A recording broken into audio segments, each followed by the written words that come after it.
Ողջույն, եթերում է Նժարի ուժը ոդկասթը, եւ ինչպես խոստացել ենք, մենք բարբերաբար հրավիրելու ենք տարբեր ոլորտի մասնագետներ, որոնք մեզ կտան իրենց մասնագիտական, փորձագիտական տեսակետները տարբեր հարցերի շուրջ։ Եվ այսօրվա մեր հյուրն է քաղաքագիտության դոկտոր Հրաչյա Արզումանյանը, բոլորին շատ վաղուց արդեն ճանաչելի, սիրելի հյուր, մասնագետ, որը խիստ մասնագիտացում ունի նաև մի ոլորտում, որը մեզ համար շատ հետաքրքիր է, որովհետև մեր հասարակությունը իսկապես խնդիրներ է տեսնում, թիվ 1 երևի թե խնդիրը, որը ընկալում է մեր կամ ներկայացնում է մեր հասարակությունը, դա անվտանգության խնդիրն է։ Եվ դուք նաև մշակել եք մի խումբ մարդկանց հետ, մշակել եք շատ հետաքրքիր մի պրոյեկտ, որը մենք որպես քաղաքական ուժ խոստացել ենք, որ ընտրվելու պարագայում անպայման կյանքի ենք կոչելու, դա համապարփակ անվտանգության համակարգի մասին տեսություններ եւ աշխատանքն է բավական մեծ աշխատանք, եւ ես պիտի այսօր խնդրեմ ձեզ, ես հանդես կգամ որպես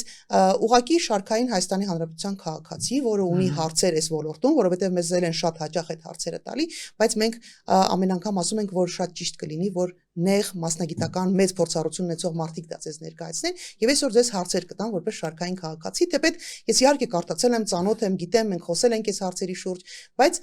հարցերը կլինեն շատ պարզ, որպեսզի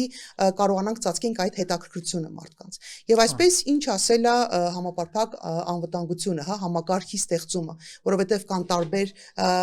այսպես տարբեր ձևակերպումներ կան եւ պարզավոր այդ տարբեր ձևակերպումների տակ տարբեր գաղափարներ, մտքեր, գործիքակազմ, այսինքն շատ տարբեր է։ Եվ ինչա վերջապես համապարփակ անվտանգության համակարգը։ Կարելի է կամ կարճ խոսել, կամ շատ երկարը չեք խոսում։ Ես պիտի խնդրեմ պարզ։ Հիմա կփորձենք պարզ խոսել, որտեղից է ծնվել այդ գաղափարը, ինչու է ծնվել այդ գաղափարը։ Դա հասկանալի է, երբ 2020 թվականից հետո, երբ մենք Հայաստանը, հայ ազգը մտավ պատերազմի մեջ եւ փաստորեն արդեն պատերազմի մեջ մենք բացահայտեցինք մեզ համար, որ մենք մտել ենք տարածաշրջանային պատերազմ։ Դες մենք հետսովետական Հայաստանի ներքո սկսած 94 թվականին պատրաստվում ենք պատերազմի Ադրբեջանի դեմ։ Մի երկիր, որը 10 միլիոն է, հա, մենք 3 միլիոն ենք, ազգով 10 միլիոն ենք, մեզ համար այդտեղ խնդրեմ չէիք տեսնում, Ադրբեջանին հաստատ մենք կարող ենք հաղթահարել եւ ողջ բանակաշինությունը, ողջ անվտանգության համակարգը ուղղված է մի ուղղության, որ կա Ադրբեջանի հետ պետք է մտնենք պայքարի մեջ։ Բայց արդեն 2020 թվականին մենք մեզ համար բացահայտեցիք պատերազմի ներքո, որ մենք մտել ենք պատերազմ ուժային կենտրոնների դեմ, տարածաշրջանային ուժային կենտրոնների դեմ։ Մենք հանկարծ տեսել ենք, որ մենք ռուս-թուրքական դաշինքի դեմ ենք կռվում, որտեղ Ռուսաստանը մեր դաշնակիցը փաստորեն Ադրբեջանի կողմին է, բացի դրանից Ադրբեջանի միացել է Իսրայելը, որը նույնիսկ ուժային կենտրոն է, միացել է Պակիստանը, որը միջուկային զենք ունեցող տարածաշրջանային ուժային կենտրոն է եւ միացել են ջիհադիստները հնարավորություն փաստորեն կանոն ռազմական տերորիստական խմբակները միացել են եւ Հայաստանը փաստորեն մտել է պատերազմի մեջ իզոլացված մենակ առանց որևէ դաշնակից, բայց ինչքան հաշվարկեցին 1-4 ուժային կենտրոնների դեմ։ Մենք մտել ենք տարածաշրջանային պատերազմի մեջ, ոչ թե լոկալ պատերազմի մեջ։ Եվ ի պատիվ հայ ժողովրդին, ազգին, ազգային պատերազմը եւ հայ զինվորին մենք դիմադրել ենք 44 օր։ Եվ այդ 44 օրը քրիտիկական ազդեցություն են ունեցել Հայաստանի Հանրապետության եւ հայկական պետականության վրա, դրա մասին կարող եմ մի քիչ ուշ խոսենք, փաստորեն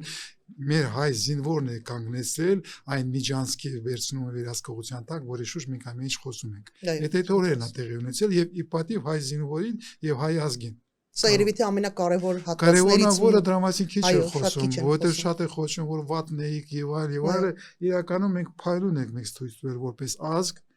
որպես բանակ, ուղղակի մեր բանակը պատրաստվում է մի պատերազմի, բայց մտել է ուրիշ պատերազմ։ Եվ ինձ մոտ որպես փորձագետ, որը ռազմական տեսությամբ, ազգային անտեսությամբ զբաղվում էր արդեն երկրորդ տասնամյակը այդ ժամանակները արդեն եղել եմ դոկտոր եւ այլ գրքեր ինձ համար հարց է առաջացել բայց ի վերջո այդ հարցը բայց այդ լուծելի հարց է թե չէ փոքր Հայաստանը որ ներեցեք ոչ մեծ Հայաստանը 3 միլիոնանոց Հայաստանը 10 միլիոնանոց հայ ազգը որը 21 դարում այս վիճակում ենք արդյոք ինքը հնարավորություն ունի դիմադրել ռազմական ագրեսիայի ուժային կենտրոնների դեմ Կարևոր հարցերից մեկը։ Ես որպես թեորետիկ տեսակ պատերազմի տեսաբան հարց եմ դրել։ Այդ հարցը լուծում ունի։ Ես հասկանում եմ ոնց կարելի է դիմադրել Ադրբեջանին։ Դա հեշտ խնդիր է, մենք լուծած կլինենք, խնդրեմ չի կա, բայց եթե կոդեմ Թուրքիան է դուրս գալիս 80 միլիոնանոց, եթե կոդեմ Ռուսաստանն է 140 միլիոնանոց, Պակիստանն է 200, այդ խնդիրը լուծում ունի։ Հայաստանը կարող է ինքը իրան պաշտպանի այս վիճակում, թե վարիանտ չկա եւ ուղղակի պիտի հասկանանք ուժերից, ուժային կենտրոնների ում հետ պիտի միանաս, որ կարողանաս այդ հարցը լուծել։ Այդ հարցը դրեցի իմ առաջև եւ փառք Աստծո, իրոք փառք Աստծո, պարզվեց որ լուծումները կան։ Եվ լավ լուր ինձ համար դա մեծ լավ լուր էր, որ ես 2020 թվականի վերջին այդ հարցը դրել եմ եւ 21 թվականից սկսած փորձել եմ գտնել որպես տեսաբան նորից եմ կրկնում լուծում կա թե չէ եւ ապարզվեց որ լուծումը կա եւ կան շատ պետություններ ազգեր որը արդեն կառուցել են եւ արդեն լուծել են այդ խնդրեմը Պարզվեց, ասենք Հյուսիսային Եվրոպայի երկրները, Ֆինլանդիան, Շվեյցիան, Նորվեգիան լուծել են այդ խնդրեմը, պարզվեց, որ Իսրայելը դրել է այդ խնդրեմը եւ լուծել է այդ խնդրեմը, Թայվանը լուծել է այդ խնդրեմը եւ շատ ուրիշ երկրներ, Շվեյցարիան երևի առաջին երկիրն էր, որ դրել է լուծել այդ խնդրեմը։ Եվ բայց այստեղ պարզվել է, որ պիտի փոխվի ֆիլոսոֆիան։ Այսինքն սա միայն տեխնիկական լուծումների մասին չի, սա փիլիսոփայությունը։ Ոչ թե միայն գիտական լուծում է, ոչ թե միայն անվտանգության խնդրեմ է, բայց փաստորեն կարելի ասել ազգայի եւ ֆիլոսոֆիայի մակարդակի խնդրեմ է առաջանում, որովհետեւ եթե սովորաբար պատերազմը պատկերացնում է մի գործիք, մի գործողություն, որը կազմակերպում է վարում է պետությունը,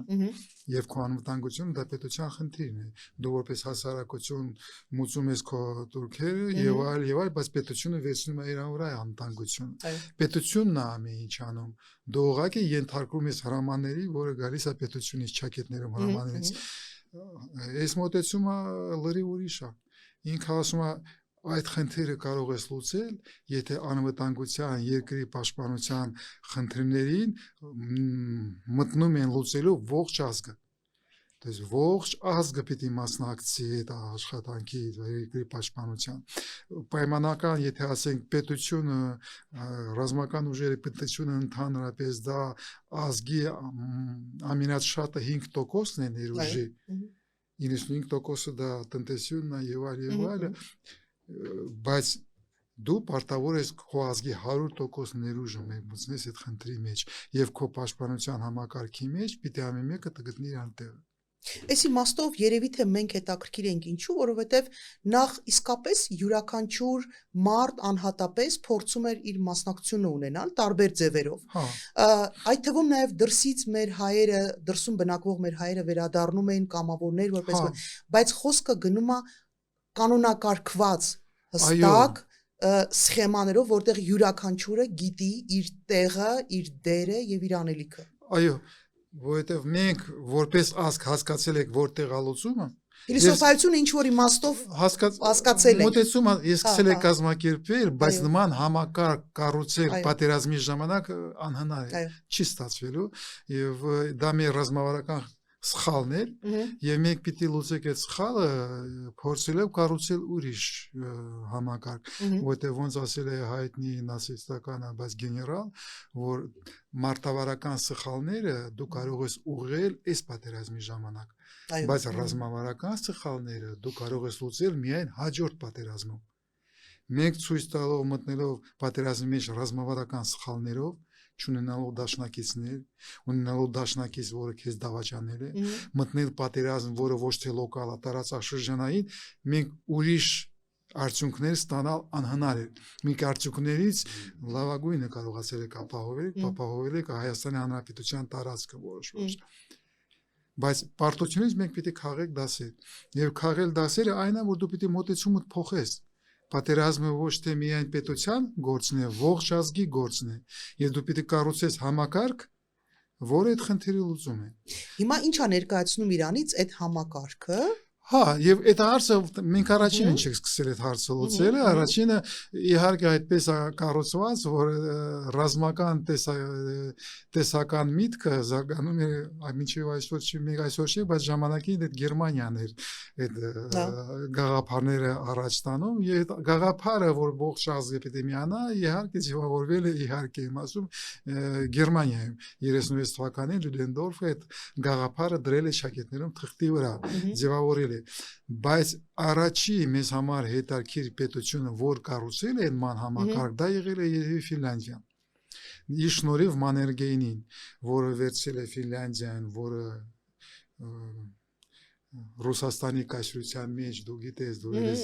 որ եղել է ամենահետամնաց նահանգներից մեկը Ֆինլանդիան, Մաններգեյմը դառնալով նախագահ դրել է արժև խնդիրը լուծել կառուցողական համակարգ եւ մինչեւ 39 թվականը Ֆինլանդիան այդ համակարգը կառուցել է եւ մտնելով 39 թվականի այդպես կոչված ձմեռային պատերազմի մեջ սովետական միության դեմ Ֆինլանդիան այնպիսի դիմադրություն ցույց տվեց, որ Ռուսաստանը սովետական միության ժամանակ փաստորեն չկարողացավ վերցնել Ֆինլանդիան։ Դա սա շատ կարևոր հարց է, որտեղ շատերի համար այսօր Ֆինլանդիան աշխարհի ամենաապահով եւ անվտանգ երկրներից, որտեղ ժողովրդավարություն կա, որտեղ զարգացած քաղաքասարակություն կա, բայց դա հետևանքն է նախապատրաստական աշխատանքների նախապատրաստականի եւ այդ պատրաստական աշխատանքը սկսել է պայմանական 21 թվականին եւ 20 տարվա ընթացքում 39 թվականի մի սերունդի ընթացքում Ֆինլանդիան լուծել է այդ խնդիրը սկսելով հետամնաց նահանգներից որտեղ ոչ մի բան չկա միայն գյուղացիներ են եւ շատ կարեւոր է հասկանալ որ ներողություն որ ընդհատում են բայց սովետական միությանը դիմադրելը դա անհավանական պատկեր էր, որովհետև սովետական միությունը դա ներկայիս որևէ հետսովետական երկրների մասին չի խոսքը, դա մի մեծ մեքենա էր, այո, մամլիչ, մարդակեր մեքենա էր, որի դիմացը կանգնել շատ դժվար է լինելու, հետևաբար փոքրիկ, բացեք քարտեզը, ես պիտի խնդրեմ նրանք, ովքեր լավ չեն պատկերացնում, բացեք քարտեզը ու նայեք հետ սովետական միության նախկին տարածքը, որը 1/6-ն էր մայրցամաքի, եւ նայեք այդ փոքրիկ Ֆինլանդիան, որը կարողացել է դիմադրել։ Այսինքն միայն չափերի մեջ չի, որտեղ շատերը խոսում են, ասում են մի հատ չափերը նայեք, օրինակ ինչ որ մի երկրի, հարևան մեր որևիցե մի երկրի, ու նայեք Պուջուրիկ Հայաստանը։ Չափից չի կախված դա կախված է կազմակերպվածությունից։ Չափից կախված է իհարկե։ Բազավոր իհարկե ինչ որ լուծումներ կան, դու միշտ կարող ես առնվազն գոնե դիմադրության լուծում կա։ Դրա համար то есть Ֆինլանդիան մտել է այդ պատերազմի մեջ, իհարկե ունեցել է մեծ կորուստներ, որտեղ ինքն ասեն կոնցել է Կարելիան։ Կարելիան ինքը կորցրել է, ասենք, հա, ոչ մեկ կորցրել է հիմա Արցախ, իրան կորցրել են նմանատիպ շատ թանկագին իրանց համար Կարելիան, իրան կորցրել, բայց իրան կարողացել են պաշտպանել պետական ինքնիշխանությունը եւ կառուցել են այն կտորը, որ մնացել է Ֆինլանդիայից, սկսել կառուցել լրի ուրիշ երկիր։ Այդ խնդիրը իրանք լուծեցին։ Եվ այդտեղ սկսել է ձևավորվել կոնցեպտը, այն մոտեցումները, որը այն ժամանակ կոչվում էր տոտալ պաշտպանություն։ Այդ ժամանակ տոտալ խոսքը մոդայիկ էր Եվրոպայում, եվրոպական քաղաքական միտքում շատ են օգտագործում եւ ընդհանրապես 20 դարը դա ավտորիտար, տոտալիտար երկրների դար էր եւ տոտալ խոսքը նորմալ էր ձևավորվում եւ որպես տոտալ պաշտպանություն գաղափար սկսել է ձևավորվել, նաեւ ձևավորվել է Շվեյցարիայում Շվեյցարիայում նույն ձևի մոտեցումը նույն մոտեցման վրա սկսել է ձևավորվել, որ եւ հիմնականը սովետական միությունից դիմադրելուց հետո սովետական միությունը հնարավորություն է ստացել պարտադրել Ֆինլանդիայի ինչ-որ փակումներ, սահմանափակումներ, որ ինքը չէր կարող անցնել։ Օրինակ Ֆինլանդիան իրավունք չունեցել միանալ ուրիշ արևմտյան դաշինքների մեջ ռազմական մտնել։ Ֆինլանդիան պիտի լիներ նեյտրալ։ Եվ լինելով նեյտրալ, Ֆինլանդիան սկսել է կառուցել պաշտպանության համակարգ, որը ոչ մեկից կախված չէ։ Նույն ճանապարհով գնաց Ֆինլանդիան, որը պաշտպանելով իր անչեզոքությունը, իր նեյտրալ ստատուսը կառուցում էր համակարգ, ռազմական համակարգ, որը ուրիշների հետ կապված չի, ուրիշների վրա հույս չի դնում։ Լինելով պետականակենտրոն, շվեդանակենտրոն, ֆինլանդանակենտրոն, Նորվեգիան նույն ձևի ճանապարհով իրանք կենտրոնացել են իրանց հնարավորությունների վրա։ Իրանք չեն փորձել գտնել որտեղ կա ներուժ, ով կարող է մեզ օգնի։ Իրանք պատկերացրել են, որ իրանք մենակ են, եւ մենակ են կռվելու եւ մենակ պիտի պատրաստվեն պատերազմին։ Եվ այդպես ձևավորել է այդ ժամանակ դու կարող ես ուզել միայն տոտալ մոտեցման սկզբունքը։ Իրանք սկսել են կառուցել այդ մոտեցումը։ Մնացած երկրները փաստորեն հետո կարող եմ ասել Ֆինլանդիայի մոդելը ոնց է դա կառուցում դարձել է կանոնավոր, այդպես կարելի ասել, այն մոդելը հիմքը, որի վրա դու սկսում ես բոլորը սկսել են Ֆինլանդիայից ճակետներում սովորել ոնց կարելի է կառուցել այդ համակարգը։ 60-ական թվականներին խնդրումը մի քիչ ավելի հետաքրքիր է դարձել, որովհետև այդ ժամանակ արդեն հասկանալի էր, որ պատերազմը դա միայն կլասիկ պատերազմը չի, որ պատերազմի մեջ ներգրավում է նաև ուրիշ ուղղություններ, ուրիշ դրույթներ, տեղեկվակական եւ այլ, եւ դու չես կարող մտածել պատերազմի մասին միայն պատկերացնելով զենքը, ավանդական զենքը։ Դու պետք է պատկերացնես ավելի լայն մոտեցում, եւ դրա համար պաշտպանությունը, տոտալ պաշտպանությունը սկսել է մի քիչ չհամապատասխանել իրականության։ Բացի դրանից տոտալ խոսքը սկսել է այդքան լավ չընդունվել, եւ տոտալ խոսքը որոշ երկրներ փոխել են համապարփակ խոսքով, խոսել են համապարփակ պաշտպանության մասին եւ համապարփակ պաշտպանության մոտեցման դեպի անվտանգության դրա մասին են սկսել խոսել, բայց որոշ երկրներ թողնացել են տոտալ, ասենք Շվեդիան տոտալ խոսքը չի փոխել, որովհետեւ ասենք Շվեդիայում հետաքրքիր է այդ հայացակարգը, այդ մոտեցումը ինքան խորքային է եւ ինքան շատ ներգրաված է պետության կյանքի մեջ, հասարակության կյանքի մեջ, օրենսդրական դաշտի մեջ, եւ եթե դու ուզենաս դնես խնդիր, որ սկսես փոխել, իրանք հաշվարկել արելի թանկ են նստում, այդ տոտալ խոսքը փոխել համապարփակով, որովհետեւ ինքան տարածված էր բոլոր կյանքի, հասարակության կյանքի հաստատությունների մեջ, փոխել է դժվար է։ Թող մնա տոտալ։ Եվ այդպես մնացել է տոտալ մոտեցումը, որը բայց միևնույնն է, նորարարությունները, նորամուծությունները, նոր խնդիրները, նոր մարտահրավերները միևնույնն է անդադ update է լինում, չէ՞, անդադ թարմացվում են մոտեցումները, այսինքն իրենք չեն մնացել, անվանումը թողել են, բայց կարծրացած չեն մնացել հին մոդելի վրա։ Դա անընդհատ նորարարություն պահանջող process է, որովհետև աշխարհն է փոխվում, որովհետև նոր տեխնոլոգիաներ են, որովհետև տարբեր տեխնոլոգիայի տեսակներ, այդ թվում նաև այն ինչը մեզ համար այդքան ընկալելի չէր, օրինակ տարիներ առաջ, այս պատերազմի ընթացքում, այդ թվում նաև օրինակ ինֆորմացիոն պատերազմի հետևանքները մենք մեզ վրա ենք զգացել, ու էլի բազմաթիվ տեսակի վտանգներ, որոնք նախկինում ստեղծման պահին չեն եղել, հետո պետքա փոփոխել, ու դա ես կարծում եմ վստահ եմ, կամ որ անկեղծ ասեմ, գիտեմ, որ ձեր նաև աշխատանքի շնորհիվ գիտեմ, որ անընդհատ գնում է փոփոխություններ։ Եթե փոխությունն είναι այդ մի քիչ ուրիշ խոսակցություն է, որտեվ այո, մենք այդ պետք է մտնենք պատերազմի ձևերի մեջ եւ հիմա բացի կանոնական կոնվենցիոնալ պատերազմից, անկանոն ռեգուլար պատերազմներից ձևավորել ուրիշ պատերազմի ուրիշ ձևեր, տեղեկվակական պատերազմի, հոգեբանական պատերազմի, կոգնիտիվ կամ իմաստային պատերազմի եւ հիբրիդային պատերազմի, որի ամենը ներդաշնակցում է իրար մեջ օգտագործում է եւ այդ առումով Հայաստանի դեմ պատերազմը չի վերջացել։ Ես դա մասին միշտ խոսում եմ, որ մեզ փորձում են համոզել, որ մենք խաղաղության մեջ ենք, բայց մենք ընդհանրապես հրադադար ունենք։ Բայց այդ մի քիչ ուրիշ խոսակցություն է։ Տեսեք, հիբրիդային պատերազմի շարունակությունն է, որը Հայաստանի դեմ շարունակվում է եւ տեղեկվակական, իմաստային, հոգեբանական պատերազմը կիրառվում է այսօր Հայաստանի դեմ։ Մենք պատերազմում ենք։ Ուղղակի ոչ թե ավանդական պատերազմում չկան կրակոցներ, բայց դա չի նշանակում, որ պատերազմը վերջացել է։ Մի հարց էլ կա, որ ինձ օրինակ ամեն անգամ տալիս են, ես պատասխանել եմ, բայց պիտի խնդրեմ դուք էլ պատասխանեք։ Տեսեք, ասում են, օրինակ Շվեդիայի օրինակն եք բերում, Ֆինլանդիայի օրինակն եք բերում, այդ երկրները հարաբերական ավելի այսպես հանգիստ հարևաններ ունեն, այնպիսի միջավայրում են ապրում, որ իրանք խնդիրներ չունեն։ Դրա հակառակ օրինակը, ես էլ այդպես չեմ համաձայնում։ Ֆինլանդիաների ընդհատում ենք, այս Ֆինլանդիան ունի 800 կիլոմետր սահման Ռուսաստանի հետ, ոնց մենք ունենք Թուրքիայի հետ հման։ Այստեղ այդ տենց չի։ Ու դրա հակառակ մի օրինակն էլ որ ես եմ բերում, ասում եմ օրինակ նույն տրամաբանության մեջ Իսրայելը ունի համակարգ եւ այնպես չի որ Իսրայելի հարևանները խելագարվում են Իսրայել պետության համար ու սիրում են ու պատրաստ արդեն, չգիտեմ, շատ ջերմ հարաբերություններ ունեն, մեղմ ասած։ Այնպես որ դրա օրինակը եւս կա ու այս իմաստով դրա համար ես երբ ուսումնասիրել վերցրել Ֆինլանդիայի փորձը, որտեղ Ֆինլանդիայի փորձը դարձել է համար է բազային, որտեղ Ֆինլանդիան ունի նույն ձևի Ռուսաստանի կայսրության հետ դարավոր շփումների օրի փորձ, իրանք են եղել բավականին երկար ժամանակ Ռուսաստանի կայսրության ներքո, այդ խնդիրները, որը մենք ունենք, նաև ունի ֆինլանդական ժողովուրդը, Ֆինլանդիան ունի։ Եվ Ֆինլանդիան լուծում էր խնդրեմ ոնց ազատվի Ռուսաստանի կայսրության սովետական միության ազդեցությունից տակ։ Եվ իրանք այդ խնդիրը դրել են եւ լուծել են։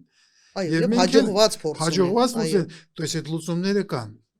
Պետք չի ասել, որ մեկը չի լուծել, ուղղակի այստեղ կամքի խնդրեմն է։ Արդյոք դու ուզում ես դնես լուծել այդ խնդրեմը։ Արդյոք դու ուզում ես կառուցել մի պաշտպանության եւ անվտանգության համակարգ, համապարփակ պաշտպանության անվտանգության համակարգ, որը քեզ տալիս է հնարավորություն պաշտպանել քեզ ուժային կենտրոնի ագրեսիայից։ Այդ խնդիրը լուծում ունի։ Բայց այդ լուծումի համար դու պիտի հասկանաս, որ այստեղ պիտի տեղի ունենան խորքային փոփոխություններ լինեն։ Եվ հիմնական փոփոխությունները մեզ համար որպես հասարակություն, առաջինը դու հասկանում ես, որ այդ համակարգը, այդ մոտեցումը, այդ ֆիլոսոֆիան պարտադրում է, որ ամեն մեկը իմանա իր տեղը պատերազմում։ Դա չի նշանակում, որ բոլորը պիտի հագնեն ռազմազգեստ, որ բոլորը պիտի լինեն, բայց առաջինը դու պատրաստ ես։ Դու պատրաստ ես ճգնաժամին, դու պատրաստ ես նախապատերազմական ժամանակներին եւ դու պատրաստում ես պատերազմին։ Դու գիտես ոնց ես քեզ ձևավորում, ոնց ես ապրում, երբ խաղաղ ժամանակներն են, ոնց ես ապրում, ինչ ես անում եւ ճգնաժամ է, եւ ինչ ես անում, երբ սկսում է պատերազմ։ Քո տեղը որտեղ է պատերազմում։ Որտեղ դու հասկանում ես, որ պատերազմը լինելու է բոլորի համար եւ եթե դու չես ձևավորում քո տեղը պատերազմ, դու օգուտի տեղ կարող ես խոճապ առաջացնես, խնդրեմ առաջացնես։ Դրա համար առաջինը դու հասկանում ես, որ դու մասնակցում ես։ Դու չես կարող ասես ես տվել եմ նալոգները, տվել եմ ես ինձ հանգիստ թողեք այս պատերազմը իմ հետ կապ չունի։ Ես քաղաքացի եմ, ես ապրում եմ իմ կյանքը։ Առաջինը դու դրանից հրաժարվում ես։ Պիտի հասկանաս, որ ուրիշ ձևի չկա, դու պիտի մտնես այդ կյանքի մեջ, դու պիտի մտնես պատերազմի մեջ։ Երբ հասկանում ես, որ ողջ ազգը պիտի մտնես պատերազմի մեջ, պիտի ողջ ազգը իմանա իր տեղը պատերազմում, ինչ ես դու անում, երբ սկսում է ամեն ինչ, քո տեղը որտեղ է։ Եվ պիտի մինչև այդ դու խաղաղ ժամանակները մինիմալ պատրաստությունը անցկացած լինես, որ դու կարողանաս քո տեղի ֆունկցիաները կատարես։ Հա, քո տեղը զբաղեցել ես, բայց ինչ ես անում քո տեղը։ Դու պիտի սովորել ես անես այն ինչը կատարում ես քո տեղը, բացի դրանից դու պիտի պատրաստել ես առաջի օգնությունը ցուցաբերես, առաջին հիմնական կրակային եւ տակտիկական պատրաստությունը անցկացնես, իմանաս ինչ է զենքը, ոնց է կրակում զենքը եւ հիմնական բազային մոտեցումները ոնց է դանում դու պիտի ունենաս։ Դա չի նշանակում որ վենցնելու ես զենքը, բայց ամեն մեկը Չակետներում կամ առաջ չակետ 12 տարեկանից սկսած մինչև 70 տարեկանը պիտի իմանան դա ոնց է լինում եւ պատրաստված լինեն։ Մեզ հիմա ես մտածում եմ ինչ որ մարդիկ կփորձեն մեղադրել, որ մենք պատերազմը պատրաստում ենք ինչ-որ պատերազմական գործողությունների, ագրեսիվ գործողությունների, սա պետք է հասկանալ, որ խոսքը գնում է նվազագույն պաշտպանվածությունը քո ապահովելու համար։ Իսկ սկզբանե պետք է իհարկե Նինա, պետք է հասկանալ, որ դա համապարփակ պաշտպանության եւ անվտանգության համակարգ է։ Դրա ֆիլոսոֆիան, որ դու պաշտպանվում ես ավելի հզորից։ Այո։ Այդ պաշտպանության ժամանակ դու կարող ես հարձակվել։ Կարող այդպես լինի, բայց քո մոտեցումը կյանքի, քո մոտեցումը աշխարհի, որ դու պատրաստվում ես պատերազմին, որ ունենաս խաղաղություն։ Այո։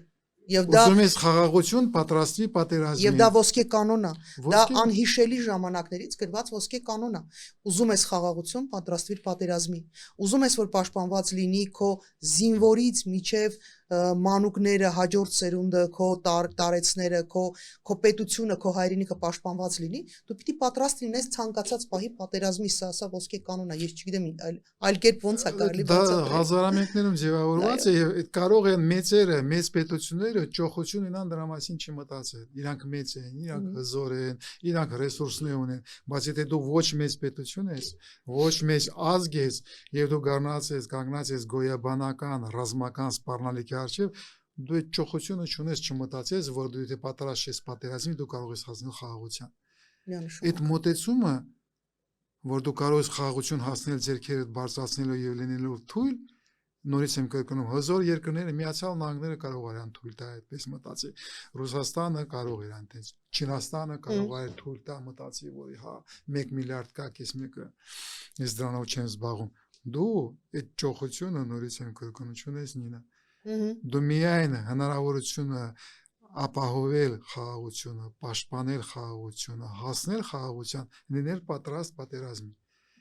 Եվ պատրաստվելով պատերազմի, պատրաստվելով պաշտպանել քո երկիրը, դու պետք է առաջինը հասկանաս, որ քո տեղը պետք է իմանաս այդ պատերազմում, ապագա պատերազմում քո տեղը ով է, որն ալնելու։ Այդ պետք է գիտակցես եւ ոչ թե փորձես խուսափես կամ զուլնես, բայց գտնես քո տեղը եւ պատրաստվես։ Սա պետական պրոյեկտի մասին է խոսքը։ Չէ, բացատրենք, որ սա ամբողջ պետության չեմ համաձայնելու։ Այստեղ կարևորը հիմա կհասնեք, ընդհատում եմ քեզ, ոչ թե պետության խնդիրն է, դա ազգային խնդիրն է։ Չէ, ի նկատի ունեմ, սա ՀԿ-ների լուծման հարցը չի, այսինքն օրինակ մենք ունենք տարբեր հասարակական կազմեր, որոնք նախապատրաստում են։ Ճիշտ ձևավորում չի, ուրիշ ձևի կձևավորեմ, հա։ Մենք առաջինը պիտի հասկանանք, որ դա ազգային խնդիր է։ Յուրաքանչյուր հայի նշանակություն չունի, որտեղ ապրում, Հայաստանի Հանրապետության ներքո աշխարհով մեկ պիտի հասկանա, որ Հայաստանի պաշտպանումը ինքը ունի իր լուման պիտի ունենա, իր տեղը ունի, ինքը իրան տեղը պետք է զբաղեցնի այդ համակարգի մեջ։ Բոլորն են մասնակցում։ Եվ այդ բոլորի մեջ ամեն մեկը ունի իր տեղը։ Կազմակերպչական տեսակետից։ Հասարակությունը ունի իր աշխատանքը, հասարակությունը իր կազմակերպչական աշխատանքն է կատարում։ Պետությունը իր պատրաստությունը ունի, իր տեղ ունի, պետությունը իհարկե կորիզային է, պետությունը զբաղեցնում է կորիզային տեղ, որտեղ պատերազմը վարում է ի վերջո պետությունը։ Ողջ ազգը հավաքում է ներուժը միանում է, բայց պետությունն է կազմակերպում եւ պետության դերը իհարկե կորիզային է, բայց բացի պետության դու ունես դերեր, որը պիտի հասարակությունը իմանա ինչ է անում, պիտի հասկանաս ինչ է տնտեսությունն է անում, ինչ անում քո քաղաքական համակարգը,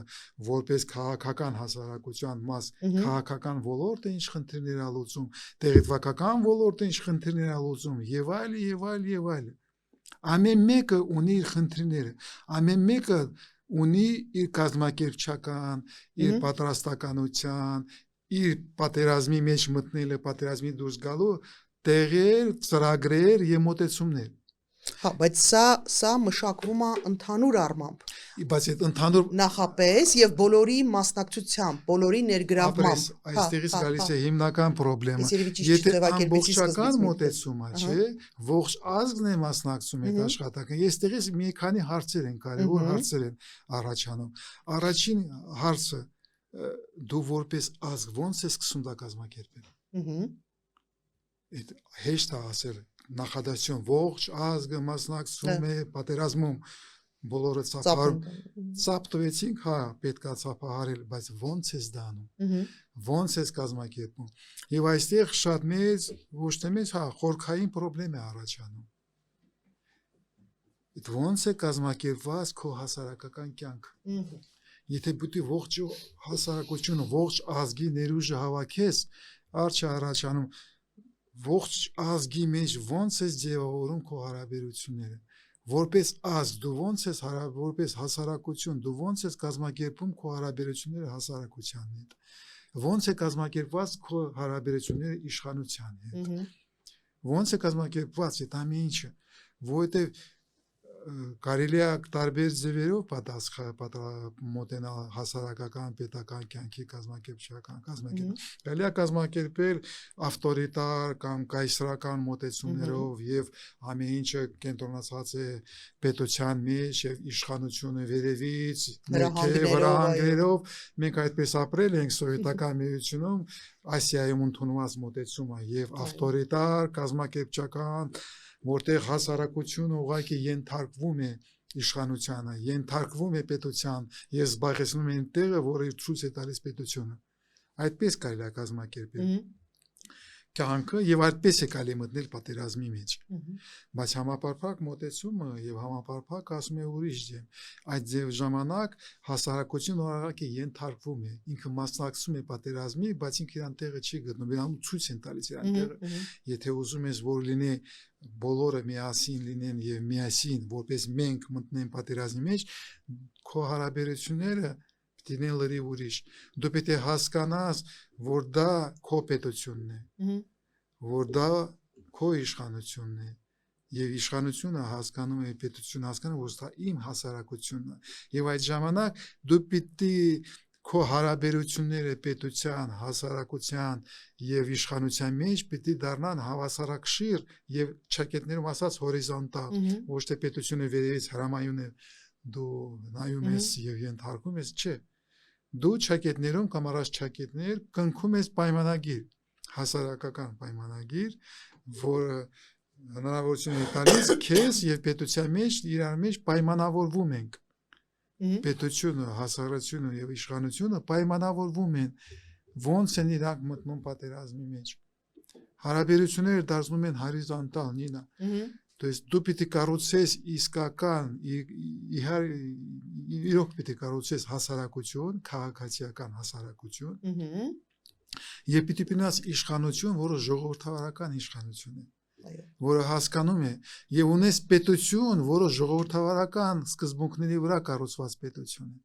Սա այն խնդիրն է, որը հատկապես 20 թվականի պատերազմից հետո մեզ անընդհատ փորձում են ցույց տալ, որ տեսեք Ադրբեջանը հաղթեց, որովհետև իրանք ավտորիտար են։ Ոչ, կան մեծ երկրներ, ամուր երկրներ, որոնք ժողովրդավար են, որոնք ունեն առողջ քաղաքասարակություն, որոնք ունեն ծրագրեր, հստակ պլանավորում, նախապատրաստում եւ այդ երկրները պաշտպանված են ոչ պակաս եւ կարողանում են դիմադրել ոչ հզորագույն երկրներին ու պետություններին եւ կարողանում են ոչ միայն գոյատևել, այլև առանձին դեպքերում իրենց կամքը թելադրել։ Հանուն արդարության, ասում են նայեք Իսրայելի օրինակին, նախանձով նայեք Իսրայելի օրինակին։ Կա հնարավորություն լինել միաժամանակ եւ ժողովրդավար եւ պաշտպանված։ Հաջողված մոդելը կա։ Ավելի դժվար է վիճակը։ Երբ դու դա հնարավոր է բոլոր երկրներում, բայց եթե դու մեծ երկիր ես եւ դու գոյաբանական ռազմական սպառնալիքների առջեւ ես կանգնած, նման մոտեցում ուրիշ ելք չունի։ Այո։ Դու եթե լինում ես ավտորիտար երկիրը կարող է մտնի պատերազմի մեջ եւ կարող է հաջողի, կարող է հաղթի պատերազմում, բայց ավտորիտար երկիրը գոյաբանական պատերազմի մեջ չի կարողանում հաղթել։ Ավտորիտար երկրները, երբ գոյաբանական սպառնալիքի առջեւ են գնում, սովորաբար իրանք կոտրվում են, որտեղ հասարակության եւ իշխանության մեջ միշտ կա ճեղք, եւ այդ ճեղքը հաղթահարել չի ստացում։ Եվ բոլոր հզոր ավտորիտար երկրները եւ կանգնում են լուրջ գոյաբանական, գոյատևական սպառնալիքի առջեւ սովորաբար կոտրվում են եւ ոչնչացվում են։ Երբ դու ուզում ես կառուցել համապարփակ պաշտպանության համակարգ, երբ դու ուզում ես դիմադրել ուժային կենտրոնների, եւ դու ոչ մեծ պետություն ես, ոչ մեծ ազգ ես քանակով, դու պարտավոր ես կառուցել, ունենալ քաղաքացիական հասարակություն, որը հասկանում է ինչու է ինքը մտնում պատերազմի մեջ։ Դու պիտի ունենաս ժողովրդավարական իշխանություն, то есть քաղաքական համակարգը, քաղաքական հոգեբանությունը, կառուցվածքը, մոտեցումները ժողովրդավարական են։ Կարող են տարբեր ձևի ժողովրդավարական համակարգեր։ Մեզ մոտ ընդունված է ժողովրդավարականը որպես մի ձև, բայց ժողովրդավարական համակարգերը տասնյակ հարյուրավոր չեմ ուզում ասացել, բայց տասնյակ ձևեր կան եւ դու քո մոդելն ես մշակում, ոչ թե ճակետներում գողանում ես ու ինչից փորձում ես հարմարացնում ես, բայց քոնն ես կառուցում, քո համակարգն ես կառուցում։ Դու ունես քո հասարակությունը, հայկական հասարակությունը, հայ ազգը, յուրահատուկ հասարակներում եւ դու կառուցում ես քո քաղաքական համակարգը, որը պիտի լինի ժողովրդավարական, որտեղ այդպես ծանր պատերազմի դեմ մեծ պատերազմի դեմ ուրիշ ելք չկա։ Եվ դու պիտի ունենաս պետական հաստատություններ, որը պատրաստ են փոխգործակցել հասարակության հետ եւ իշխանությունների հետ, որ կարողանաս այդ երամյա մոտեցումը պետություն, իշխանություն եւ հասարակություն միասին մտնել պատերազմի մեջ եւ դիմադրել ավելի հզոր ռազմական ուժին, ավելի հզոր պետությունների։ Եվ դա խիստ կարեւոր է։ Հասկանում ես, եւ որովհետեւ եթե այդպես ես նայում, նորից եմ կրկնում, հեշտ է ասել, որ պիտի համապարփակ լինի ուրիշ ելք չկա, բայց ո՞նց է սկսում դա կառուցել։ Եվ այստեղ արդեն խորքային հարցեր են առաջանում։ То есть դու չես կարող ունենալ համապարփակ պաշտպանության եւ անվտանգության համակարգ, դու չես կարող համապարփակ մոտեցում անվտանգության իրականացնել, եթե դու չես հասկանում, որ առաջինը դու պիտի փոխվես որպես հասարակություն, դու որպես անձնավորություն ես փոխում, դու ես պատրաստվում պատերազմին, դու գիտես ինչ ես անում, դու որպես ընտանիք ես սկսում պատրաստվել պատերազմին, դու որպես քաղաք ես կամ գյուղ ես սկսում պատերազմին, դու որպես մարզ ես պատրաստում, որպես պետություն ես, որպես ազգ ես մտնում եւ ամենտեղ դու պիտի ունենաս քո աշխատանքը, դու պիտի պատկերացնես ոնց է դա աշխատում։ Եվ դա Հայաստանի համար, հայազգի համար ամենից հեշտ կտորն է ստացվում։ Մենք որպես ազգ միատար ենք Հայաստան։ Հարգանքով մեր բոլոր ազգային փոքրամասնությունին, բայց մենք այնքան նմանություն, այնքան երկար ենք իրար հետ ապրել, որ այնքան նմանություն ունենք եւ իրենք այնչափ նվիրված են Հայաստանին, որ դա կասկածից դուրս է։ Այնպես որ մենք երբ ասում ենք ազգային, դա որևէ կերպ իրենց դուրս չի թողնում խաղից, որտեղ իրանք կյանքով են ապացուցել, որ դա մեր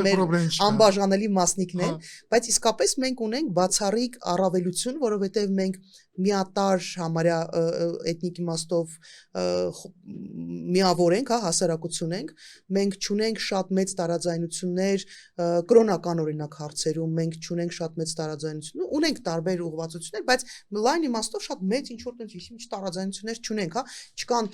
շատ խիստ տարբերվող իրարից, այսինքն մենք այնքան ընդհանրություն ունենք եւ այնքան ընդհանուր պատմություն ունենք եւ առանձնապես հանուն արդարության եկեք ասենք ուրիշ տարբերակ էլ չունենք, հա։ Առաջինը ուրիշ տարբերակ չունենք, երկրորդը մենք լինելով եվրոպական ժողովուրդ, լինելով եվրոպական ազգ, մեզ համար եվրոպական մշակույթի մեջ ժողովրդավարական մոտեցումը, այն մոտեցումը, երբ հասարակությունը մասնակցում է պետական կյանքի, իշխանության կյանքում, դա դարձել է բնական եւ մեզ համար դա բնական եւ հարազատ մոտեցում է։ Մենք չունենք այդ խնդրը, երբ պիտի փոխենք մեր մշակույթը, խորքային փոփոխություն, երբ քո մշակույթը դիմադրում է, երբ քո մշակույթը չի ընդունում, այդ խնդիրներ չկա։ Դրա համար մենք որպես հասարակություն բավականին հեշտ կարող ենք կազմակերպել։ Այդ անցումը մեզ մոտ շատ հեշտ կլինի։ Մենք հիշում ենք 88-89 թվականի մեր միտինգները, ոնց են հավաքել 2018 թվականի նորից միանգամից հավաքվել ենք։ Մենք կարողանում ենք դա կանել։ Լինելով իրար հետ չհամաձայնող եւ 203 կարծիք, այդպես է, բայց երբ գալիս է պահը եւ զգում ենք, որ գոյաբանական սպառնալիք է, մենք կազմակերպում ենք։ Այո։ Ինձ մոտ ավելի շուտ խնդիրներ են առաջանում, ես խնդիրներ եմ տեսնում, ոնց ենք մենք լուծում խնդիրները քաղաքական համակարգի հետ, իշխանության հետ։ Եվ ոնց ենք լուծում պետության խնդիրը, որովհետև եւ պետական համակարգերը, պետական հաստատությունները եւ իշխանությունը մենք ստացել ենք ժառանգություն սովետական միությունից։ Այս սովետական միությունը դա ավտորիտար երկիր է։ Եվ այդ ավտորիտար մշակույթը դարձել է անբաժան հետսովետական Հայաստանի պետական եւ քաղաքական մշակույթից։ Ծանր խարանը մեր այոց, մեր բեռը, որից չեն կարողանում ազատվել։ Ես իրոք այստեղ, եթե մենք ուզում ենք համապարփակ պաշտպանությունը կառուցենք, մենք պիտի մտածենք ոնց է կառուցված լինելու հայկական իշխանությունը։ Եվ պարտադրել, ստիպել հայկական իշխանությունը սկսել փոխակերպել, որ համաձայնվեն եւ համակերպվեն նման մոտեցման հետ։ Այստեղ մեծ խնդիրներ են առաջանում։ Եվ բայց իշխանությունը դա ապրում է իր ռիթմով, իր ցիկլների մեջ եւ ասենք ժողովրդական երկրներում ասենք 5 տարի մեկ դու ունես հնարավորություն փոխել, հա։ Պետությունը ավելի դժվար մոտեցում է, պետությունը ավելի իներցիոն է։ Պետական մարմինները, պետական հաստատությունները եւ պիտի փոխեն, իրանք փոխում են իրանց ցիկլը մոտ 10-20 տարվա հետ է եւ 10-20 տարի պիտի դեպի, որ դու կարողանաս փոխակերպես քո պետական հաստատությունները։ Եվ այդ պետական հաստատությունները դիմադրելու են նման մոտեցման։ Իրանք պատրաստ չեն տեսնել հասարակության մեջ, քաղաքացու մեջ հավասարակշիռ, հավասար պարտնյոր ու հետ իրանք մտնում են պատերազմի մեջ։ Իրանք սովոր են, որ դու պիտի ենթարկվես։ Հրամանը տվեցին, բոլորը եկան։ Գնացի վայենկամատ, գնացի այստեղ, մի մտածել, ինչ կա, ես քոտեղ մտածել եմ, դու մին մտածել։ Պետական հաստատությունները, որ պիտի ընդունեն, որ իրանք պիտի այդ համապարփակ պաշտպանության անվտանգության համակարգը միասին է կառուցվում, կերտում է միասին ողջ ազգը եւ ողջ ազգն է միանում եւ մասնակցում նման համակարգի կառուցման, ոչ թե պետությունը կառուցել է իշխանությունների հետ եւ բերել է հասարակության, էսա մենք էս պիտի կառուցենք ժողովուրդ, այսպես է կապրելու, չէ։ Ես պիտի մասնակցեմ եւ մասնակցության աշխատանքների ժամանակ ես պիտի համաձայնվեր, որ ուրիշ ելք չկա, դու պիտի ինձ համոզես, պիտի դիսկուսիաներ լինեն, պիտի կռիվ լինի ճակետները իրար հետ, որ դու կարողանաս ի վերջո գազ համաձայնության, որ դու այստեղ մասնակցում ես։ То есть այստեղ մոտ խնդրեմ առաջանում ինա, որովհետեւ ավտորիտար երկրների հիերարխիկ կառուցված երկրներում հեշտ է, հրաման է ստանում, կառուցում ես, չես մտածում։ Համապարփակը պարտադրում է, որ դու գաս համաձայնության։ Ժողովրդավարության, հասարակությունը, պետությունը եւ իշխանությունները պիտի գան համաձայնության։ Եվ նման համաձայնության հասնելը բավականին դժվար է։ Եվ պաշտպանել այդ համաձայնությունը, որտեղ դու ոչ թե եկել ես պաշտպանել համաձայնության, հետո 5 տարի, 10 տարի առանց փոփոխ առաջ ես գնում, չէ, այդ համաձայնությունը ամեն օրվա աշխատանք է։ Եվ հետարքիր ֆենոմեն է ստացվում։ Դու ստացվում է որպես հասարակություն ամեն օր, ամեն վայրկյան մտնում ես իշխանության կյանքի մեջ, դառնում ես իշխանության մաս, միշտ անընդհատ, եւ պետական կյանքի մեջ ես մտնում։ Դու որպես քաղաքացի ոչ թե անանջատվում ես եւ պետությունը եւ իշխանությունը իզոլացված աշխատում են, ոչ, դու ամեն վայրկյան այդ կյանքի մեջ ես, իշխանության մեջ ես, պետության մեջ ես եւ պետությունը միշտ զգում է, որ հասարակությունը կա, քաղաքացին կա եւ դու չես կարող քաղաքացիուն դուրս հանես քո հասարակ քո պետական կյանքից, քո իշխանության կյանքից, որովհետեւ կա փոխկապակցվածություն, պատասխանատվություն, փոխադարձ լինելիության հարցը կա եւ այս իմաստով ես երևի այս մի մեր զրույցը ավարտենք, որովհետև հաջորդ թիվ պիտի խոսենք ավելի դետալիզացված, որովհետև իսկապես մեր հասարակությունը շատ մեծ հետաքրքրվածություն ունի այս հարցի շուրջ, ես կարծում եմ շատ հետաքրքիր ստացվեց զրույցը, որովհետև շատ քիչ են խոսում փիլիսոփայության մասին, շատ քիչ են խոսում համակարգերի մասին, համակարգային փոփոխությունների մասին, շատ քիչ են խոսում ժողովրդի ներգրավվածության մասին, շատերի մոտ տպավորությունն է, որ ինչ որ փրկիչներ են, ինչ որ մարդիկ են, ինչ որ գալու են, ինչ որ բան, չէ, ժողովրդյան, անելու ենք միասին, անելու ենք բոլորս միասին, փոփոխությունները մեզ անհրաժեշտ են մեզանից յուրաքանչյուրին եւ բոլորիս համապարփակ իմաստով, հետեւաբար, այո, այս խնդիրը նաեւ մեծ աշխատանք կա արած, ես հաջորդ անգամ պարոն Արզումանյանին կխնդրեմ նաեւ իրենց աշխատանքի մասին մի քիչ ավելի դետալիզացված պատմել, որպեսզի պատկերացնեք, որ միջև այս ամբողջ խոսակցություններ մարդիկ աշխատանք են տարիներով միջև այդ տասնամյակներով նախապատրաստվել են, հետո տարիներով կոնկրետ պրոդուկտ են ստեղծել ու կքննարկենք նաև այդ հարցը, ձեզ շատ շնորհակալություն պարոն Արզումանյան, ձեր ծանրաբեռնված գրաֆիկում մեզ համար ժամանակ գտնելու համար, շատ իսկապես հետաքրքիր էր ու կհանդիպենք անպայման դետալների մասին խոսելու, ես վստահ եմ, որ կսպասեն հաջորդ զրույցներին։ Շնորհակալություն։ Ձեզ էլ պիտի խնդրեմ բաժանորդագրվել եւ տարածել տեսանյութերը, որովհետեւ հիմնականում խոսում են օրվա խնդիրների մասին, բայց